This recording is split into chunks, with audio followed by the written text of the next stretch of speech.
ഇതാണ് ജനപ്രിയ ബ്രാൻഡ് ജവാൻ. നമുക്ക് കാണാം ജവാൻ എങ്ങനെയാണ് ഉൽപ്പാദിപ്പിക്കുന്നതെന്ന്. ഈ സ്ഥാപനത്തിലെ ഡെപ്യൂട്ടി മാനേജർ പ്രൊഡക്ഷൻ നീതു നമുക്കൊപ്പം ചേരുന്നുണ്ട്. ഇതിനകത്ത് കയറുമ്പോൾ തന്നെ ഭയങ്കര മണം വരുന്നുണ്ട്. നമ്മളിപ്പോൾ ഇതിന്റെ ഘട്ടം തുടങ്ങുന്നത് ഇവിടെ നിന്നാണോ തുടങ്ങുന്നത്? ഈ സെക്ഷനിൽ നിന്നാണ്. ഇത് നമ്മുടെ ബ്ലെൻഡിങ് യൂണിറ്റ് ആണ്.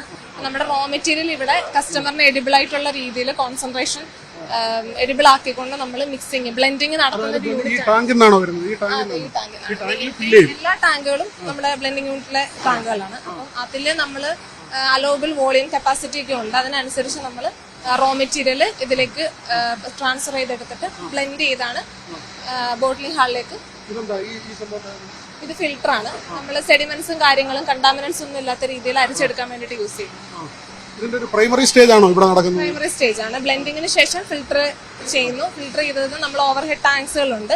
മുകളിൽ ഓവർഹെഡ് ടാങ്കുകളിലേക്ക് പാസ് ചെയ്യുന്നു. അവിടെ നിന്ന് എല്ലാ ബെൽറ്റുകളിലേക്കുള്ള വാൽവുകൾ ഫിക്സ് ചെയ്തിട്ടുണ്ട്. അപ്പൊ അതാത് വാൽവുകൾ ഓപ്പൺ ആക്കി കഴിഞ്ഞാൽ നമുക്ക് ബെൽറ്റുകളിലേക്കുള്ള ലൈനിലേക്ക് നമ്മുടെ പ്രൊഡക്റ്റ് പൊക്കോളും. അങ്ങനെ ബോട്ടിലിംഗ് ഹാളിലേക്ക് എടുക്കും. നമ്മുടെ ക്യാമറമാൻ പ്രശാന്ത് മംഗലശ്ശേരിയാണ്. അപ്പൊ അവന് മനോബലം കിട്ടാനുള്ള പ്രാർത്ഥന കൂടി എനിക്കുണ്ട്. കാരണം ഈ മണം വരുന്നു നമ്മൾ ഇടയ്ക്കിടയ്ക്ക് പറയുന്നുണ്ട്. ഇവിടെ ഈ മണം കയറുമ്പോൾ തന്നെ ഇങ്ങനെ ഉണ്ടാവും. തുടക്കത്തിൽ എപ്പോഴും ഉള്ളതാണ്. കാരണം അങ്ങനത്തെ ഒരു പ്രൊഡക്റ്റ് ആണല്ലോ. നമ്മൾ അതിനനുസരിച്ച് കളറും ഫ്ലേവറും ഒക്കെ ആഡ് ചെയ്യുന്നുണ്ട്. അത് ഇതിന്റെ പ്രൊഡക്റ്റിന്റെ ഒരു ഇതാണ്. ബ്ലെൻഡിംഗ് എന്ന് പറയുമ്പോൾ എന്തോ അതിനകത്ത് കളറും ഫ്ലേവറും ആണ്. റോ മെറ്റീരിയൽ കൂടാതെ കളറും ഫ്ലേവറും ആണ് ആഡ് ചെയ്യുന്നത്.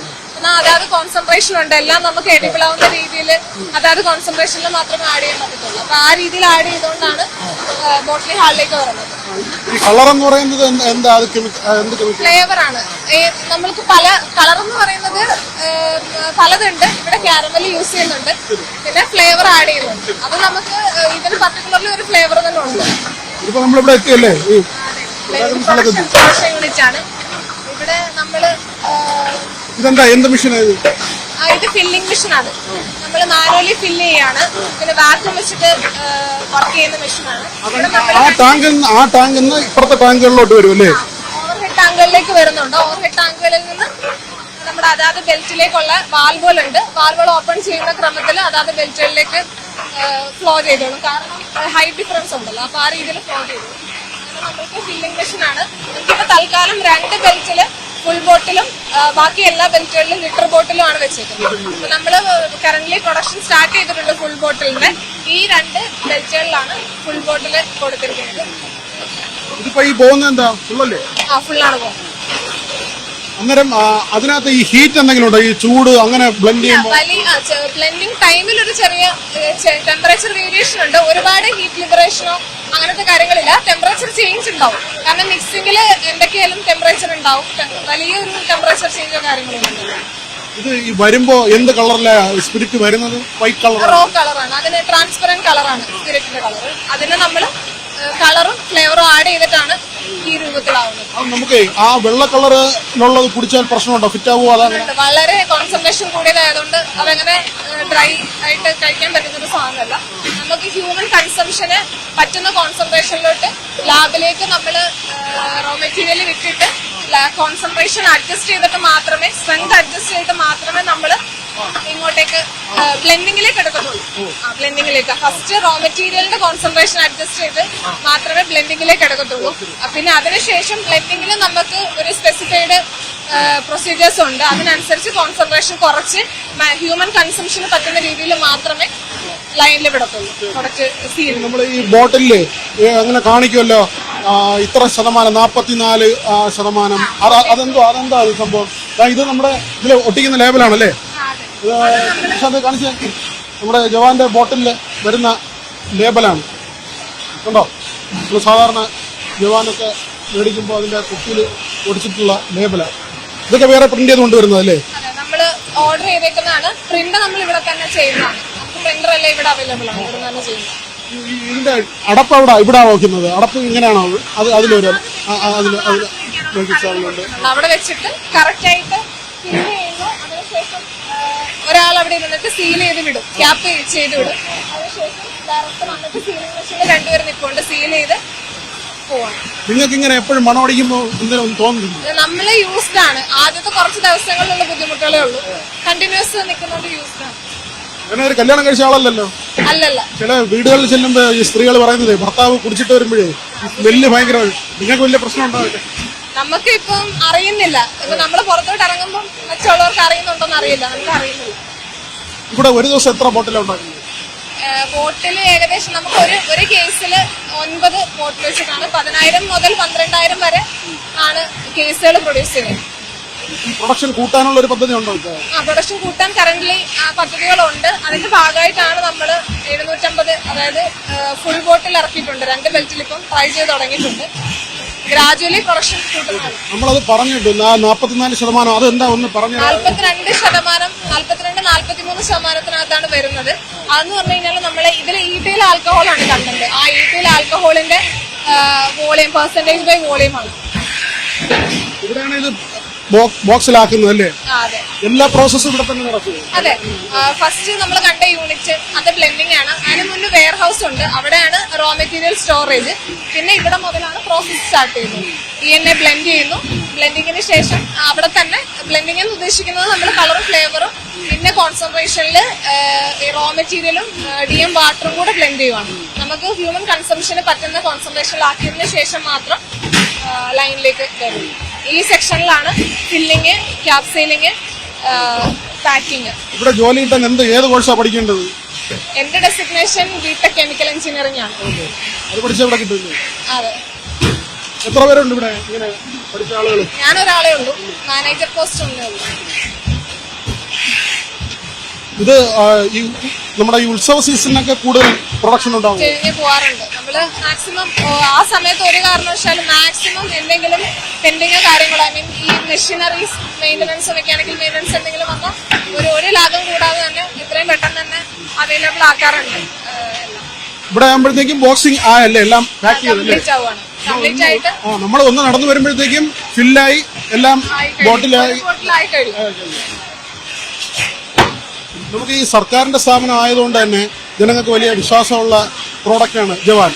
അപ്പൊ ഇതിന്റെ ഓരോ ഘട്ടത്തിലെയും പരിശോധന നല്ല സ്പിരിറ്റ് ആണോ എന്നൊക്കെ എങ്ങനെയാ പരിശോധിക്കുന്നത്? നമ്മൾ ഓരോ ഘട്ടത്തിലും ഇനിഷ്യലി റോ മെറ്റീരിയല് ബ്ലെൻഡിങ്ങിന് ശേഷം നമ്മൾ ലാബിലേക്ക് അയച്ച് കോൺസെൻട്രേഷൻ സ്ട്രെങ്ത് ഉറപ്പ് വരുത്തിയതിനു ശേഷം മാത്രമേ നമ്മൾ ഇങ്ങോട്ടേക്ക് പ്രൊഡക്ഷനിലേക്ക് എടുക്കത്തുള്ളൂ. അപ്പൊ അതിൽ പിന്നെ അതിനപ്പുറത്തേക്ക് നമ്മൾ ഒരു കാര്യങ്ങളും ചെയ്യുന്നില്ല. കാരണം ഇത് ആ ഒരു കോൺസെൻട്രേഷനിലെ സ്ട്രെങ്തിലായതിനു ശേഷം മാത്രമേ നമ്മൾ പുറത്തേക്ക് സെയിൽ ചെയ്യത്തുള്ളൂ, പാക്ക് ചെയ്ത് സെയിൽ ചെയ്യത്തുള്ളൂ. ഇവിടെ എത്ര പേരാ ജോലി ചെയ്യുന്നത് ഇതിനകത്ത്? ഇവിടെ ഒരു ബെൽറ്റിൽ 28 പേര് വെച്ചിട്ടുണ്ട്. 25 to 28 വെച്ചിട്ടാണ്. അങ്ങനെ 6 ബെൽറ്റുകളുണ്ട്. നമുക്ക് നല്ല ശമ്പളം കിട്ടുന്നുണ്ടോ? ഉണ്ട്. സന്തോഷമാണ്. സന്തോഷം, ഹാപ്പി. എല്ലാരും കുടുംബശ്രീയുടെ ആളുകളാണ്? കുടുംബശ്രീയുടെ ആളാ. കുടുംബശ്രീന്ന് മാത്രമേ ഉള്ളൂ? അതെ, കുടുംബശ്രീ മാത്രമേ ഉള്ളൂ. ഇതാകുമ്പോ വില കുറഞ്ഞ മദ്യമായോണ്ടേ ഇത്തിരി മദ്യപിക്കുന്നവരാണെങ്കിലും ബാക്കി പൈസ വീട്ടു ചെലവിന് കൊണ്ട് കൊടുക്കും. വലിയ വില കൂടി വാങ്ങി കുടിച്ചാലേ വീട്ടിലൊന്നും കൊടുക്കാൻ കാണത്തില്ല പലർക്കും. എനിക്കറിയത്തില്ല, എന്റെ ഹസ്ബൻഡ് കുടിക്കത്തില്ല, അതുകൊണ്ട് എനിക്കറിയത്തില്ല. നല്ല കാര്യം. അതിന് നമുക്ക് എപ്പോഴും ഇത് കാണാമല്ലേ? പിന്നെ ഇവിടെ സാറുമാരൊക്കെ ആയാലും നല്ല സപ്പോർട്ട്. നമുക്ക് എല്ലാ കാര്യത്തിലും എന്തെങ്കിലും ബുദ്ധിമുട്ടുണ്ടെങ്കിൽ പറയുമെടുത്താലും അവര് നല്ല സപ്പോർട്ട് നമുക്ക് എപ്പോഴും. ഇവിടെ ഇപ്പോഴാണോ ഈ ഫുള്ളിന്റെ നിർമ്മാണം എപ്പോഴാണ് തുടങ്ങിയത്? എത്ര ലൈനില്ല ഫുള്ള്? ഇപ്പൊ 2 ലൈൻ. 2 ലൈനിലാണ്. ഇപ്പൊ നടക്കട്ടെ, പണി നടക്കട്ടെ. ഇവിടെ ഈ മെഷീനറീസ് ഒക്കെ ഏതൊക്കെ? ബ്ലെൻഡിങ്ങിന്റെ പിന്നെ എന്തൊക്കെയാ മെഷീനറീസ് ഏതൊക്കെയാ? ബ്ലെൻഡിങ്ങിൽ നമ്മള് ബ്ലെൻഡിങ് ടാങ്കുകളാണ് മെയിൻ ആയിട്ട്. ഇതെല്ലാം നമ്മൾ ഇവിടെ ചെയ്തതാണ്, ചെയ്തെടുത്താണ്. ഇവിടെ ഇറക്കുമതി ചെയ്യുന്ന മെഷീനറി ഉണ്ടോ? ഇറക്കുമതി അത് എനിക്കൊന്ന് അന്വേഷിക്കുന്നു. കാരണം ഞാൻ 2 മാസമായിട്ടുള്ളൂ. ഇവിടെ ഡീറ്റെയിൽസ് കൂടുതൽ അറിയില്ല. നേരത്തെ ഇൻസ്റ്റാൾഡ് ആണ് ഇവിടെ ഓൾറെഡി. പിന്നെ നമുക്ക് മെയിൻ്റനൻസിന് ആളുകളുണ്ട്. എന്ത് കേസ് വന്നാലും മെയിൻ്റനൻസ് ആളുകളുണ്ട്. പിന്നെ അതുപോലെ തന്നെ ലേബലിംഗ് മെഷീൻ ഉണ്ട്. ലേബൽസ് പ്രിന്റ് ചെയ്യാൻ വേണ്ടിയിട്ടുള്ളൂ. അതിന് നമ്മൾ പുതിയത് ഇൻസ്റ്റാൾ ചെയ്യാനുള്ള പദ്ധതിയിലൊക്കെയാണ്. പഴയത് മാറ്റി. നമ്മുടെ കൂടെ എക്സൈസിന്റെ ഉദ്യോഗസ്ഥരുണ്ട്. നമ്മുടെ ഇതൊരു അക്കാഡമിക് ഇൻട്രസ്റ്റ് ആണ്. ഇത് മദ്യപാനം ആരോഗ്യത്തിന് ഹാനികരം ആണെന്ന് പറഞ്ഞു തുടങ്ങിയിട്ടാണ് നമ്മൾ എന്റെ ഷൂട്ടിന് കയറിയിട്ടുള്ളത്. എല്ലാവർക്കും മനസ്സിലാകാൻ വേണ്ടിയാ. ഇവിടെ നമ്മൾ അവിടെ കണ്ടത് തന്നെയാണ് ഇവിടെയും കാണുന്നത്. അതെ, അത് തന്നെയാണ്. സെയിം പ്രോസസ്സ് തന്നെയാണ്. പ്രത്യേകിച്ച് വ്യത്യാസങ്ങളൊന്നുമില്ല. ഫില്ലിങ് കഴിഞ്ഞിട്ട് നമ്മൾ ആ ഒരു വാക്വത്തിന്റെ ഇത് കാരണം തന്നെ കട്ടായിട്ട് നമ്മളൊരു ലെവൽ സെറ്റ് ചെയ്തിട്ടുണ്ട്. അതിനനുസരിച്ച് കട്ടാവും. പിന്നെ ഇങ്ങോട്ട് വരുന്ന അവിടെ ഒരാൾ ഇരിപ്പുണ്ട് ക്യാപ്പ് വെച്ച് കൊടുക്കാൻ വേണ്ടിട്ട്. എല്ലാ ബെൽറ്റുകളിലും ഉണ്ട് ഒരാൾ വെച്ച്. അവിടെ ക്യാപ്പ് വെക്കുകയാണ്. ഇവിടെ മാനുവലി ആണോ? ഇവിടെ ക്യാപ്പ് ഇവിടെ വെച്ച് കൊടുക്കുന്നുണ്ട്. അതിനുശേഷം ക്യാപ് സീലിംഗ് മെഷീൻ സീൽ ചെയ്ത് 2 ക്യാപ് സീലിംഗ് മെഷീൻ ഉണ്ട്. സൈമൾട്ടേനിയസ് ആയിട്ട് സീൽ ചെയ്ത് നേരെ പോകും. പിന്നെ ആ ഒരു സെക്ഷനിൽ ലൈറ്റ് കാണുന്ന സെക്ഷനാണ് സെഡിമെന്റ് ചെക്ക് ചെയ്യുന്ന സെക്ഷൻ. സെഡിമെന്റ്സ് എന്തെങ്കിലും കണ്ടാമിനൻസ് സെഡിമെന്റ്സ് ഒക്കെ ഉണ്ടെന്നുണ്ടെങ്കിൽ നമുക്ക് അൺവാണ്ടഡ് പാർട്ടിക്കിൾസ് ഇല്ല. ചില സാധനങ്ങൾക്ക് നമ്മൾ വാർത്തയൊക്കെ വരാറുണ്ട്, ചിലന്തി അടക്കുന്നു. അങ്ങനെ ചിലന്തിയോ ഇപ്പൊ സപ്പോസ് ഇതിനിടയ്ക്ക് കൂടെ തന്നെ ഇപ്പൊ നമുക്ക് പറയാൻ പറ്റും ഇത്രയും ഇതായിട്ടുള്ളൊരു ഫാനുകളും കാര്യങ്ങളും കിടക്കുന്നു.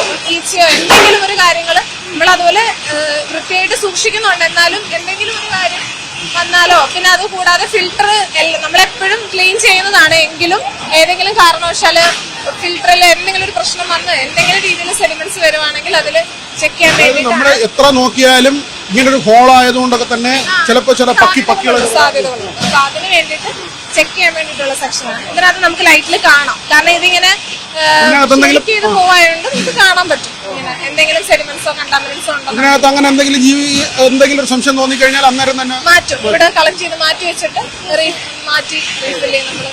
അങ്ങനെ അധികം വരാറില്ല. എന്നാലും ഈ നിർമ്മാണത്തിന്റെ ഇടയിൽ ഡാമേജ് വരാറുണ്ടോ? അങ്ങനെ എന്തെങ്കിലും ഡാമേജുകള് ഇല്ല. ബോട്ടിലിന് അധികം ഡാമേജുള്ള കാര്യങ്ങളും ഇല്ല.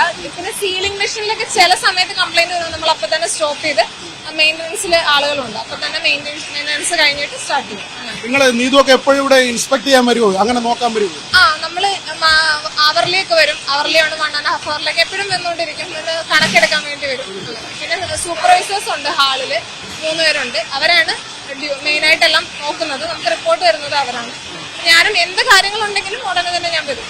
ഈ പഠിക്കുന്ന സമയത്ത് ഇങ്ങനെ ഒരു ആഗ്രഹം ഉണ്ടായിരുന്നു, ഇങ്ങനെ ഒരു സ്ഥാപനത്തിൽ ജോലി ചെയ്യണമെന്നുള്ള ആഗ്രഹം ഉണ്ടായിരുന്നു? തീർച്ചയായിട്ടും. ഇങ്ങനത്തെ ഒരു സ്ഥാപനം എന്നല്ല, ഇങ്ങനെ ഒരു കാരണം നമുക്ക് ഒരു പ്രൊഡക്ഷൻ പ്ലാന്റ് ആണ് ഇത്. കെമിക്കൽ പ്രൊഡക്ഷൻ പ്ലാന്റ് തന്നെയാണ്. അപ്പം അങ്ങനത്തെ ഒരു പ്ലാന്റിന്റെ ഇൻചാർജ് ആയിട്ട് ഇരിക്കുന്നതിൽ സന്തോഷമുണ്ട്. നമുക്കിവിടെ ഘട്ടം ഘട്ടമായിട്ട് ഇപ്പോ നവീകരണങ്ങളൊക്കെ വരുന്നുണ്ട്. പുതിയ ടാങ്കുകൾ വന്നു. ഇനി സേഫ്റ്റി മെഷേഴ്സ് കൂടുതൽ വരാൻ പോകുന്നു. അപ്പൊ അതൊക്കെ നല്ല കാര്യമാണ്. അതിനൊക്കെയുള്ള ഇനിഷ്യേറ്റീവ് കൂടെ എടുക്കും.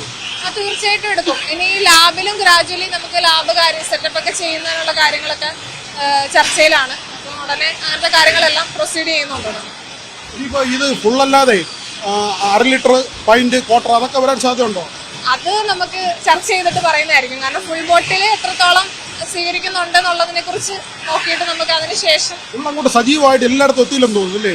നമ്മൾ പ്രൊഡക്ഷൻ സ്റ്റാർട്ട് ചെയ്തിട്ടേ ഉള്ളൂ. ഉടനെ ഇങ്ങനെ വ്യാപിപ്പിക്കണം എന്നാണ് തീരുമാനം. വില കുറഞ്ഞതാണല്ലോ, അതുകൊണ്ട് ആളുകൾക്കൊക്കെ ജനപ്രിയ ബ്രാൻഡ് എന്നാ പറയുന്നത്. അതെ, അങ്ങനെയാണ്. പിന്നെ ഈ കുപ്പിയൊക്കെ എങ്ങനെയാ? നമ്മൾ ഉണ്ടാക്കുന്നതാണോ? ഇല്ലല്ല, ബോട്ടിലൊക്കെ ഓർഡർ കൊടുക്കുന്നതാണ്. ഓർഡർ ചെയ്തേക്കുന്നതാണ്. ബോട്ടിലും ക്യാപ്പും ലേബലും അതുപോലെ ഓർഡർ ചെയ്യുന്നതാണ്. പ്രിന്റ് ചെയ്യുന്നത് മാത്രം നമ്മൾ ഇവിടുന്ന് കറക്റ്റ് ആയിട്ട്. നമുക്ക് നേരത്തെ പറഞ്ഞു കേട്ടിരുന്നത് ഈ പ്ലാസ്റ്റിക് കുപ്പി മാറ്റിയിട്ട് കുപ്പിയാക്കുന്നു എന്ന് പറഞ്ഞു. അതായത് പരിസ്ഥിതി സൗഹൃദം ആവുന്നതിന്റെ ഭാഗമായിട്ട് അങ്ങനെ എന്തെങ്കിലും സാധ്യത ഉണ്ടോ? നമുക്ക് ഉടനെ അത് നമ്മൾ കോസ്റ്റ് ഇഫക്റ്റീവ് ആയിട്ട് ചെയ്യുന്ന കാര്യം ബുദ്ധിമുട്ടാണ്. ഒരു ബുദ്ധിമുട്ടുണ്ട് അതിൽ. കാരണം അപ്പം വില സ്വാഭാവികമായിട്ടും കൂടും. അപ്പൊ ഒരു ബോട്ടിലിന് അതിനനുസരിച്ച് നമ്മൾ റേറ്റ് കൂടുമ്പോൾ ഈ പറയുന്നവർക്ക് അഫോർഡബിൾ ആയിട്ട് വരാനുള്ള സാധ്യതകൾ കുറവാണ്. അങ്ങനത്തെ ചില ബുദ്ധിമുട്ടുകളുണ്ട്. ഇപ്പൊ നമുക്ക് സഫീഷ്യന്റ് ആയിട്ട് മാർക്കറ്റിൽ എത്തുന്നുണ്ടോ അതോ കുറച്ച് കുറവാണോ? ഡിമാൻഡ് കൂടുതലാണോ? എങ്ങനെ ഇതിന്റെ ഇപ്പൊ ജവാന്റെ അവസ്ഥ? ഇപ്പോ അത്യാവശ്യം സജീവമായിട്ട് എത്തുന്നുണ്ട്. എന്നാലും പ്രൊഡക്ഷൻ കൂട്ടണം എന്നൊരു ഇതിൽ തന്നെയാണ്. കാരണം നമുക്ക് വീണ്ടും ഓർഡറുകളുണ്ട്. അപ്പം അതനുസരിച്ച് സജീവമായി ഒന്നുകൂടെ പ്രൊഡക്ഷൻ കൂട്ടണം എന്നുള്ള ടാർഗറ്റിലാണ്.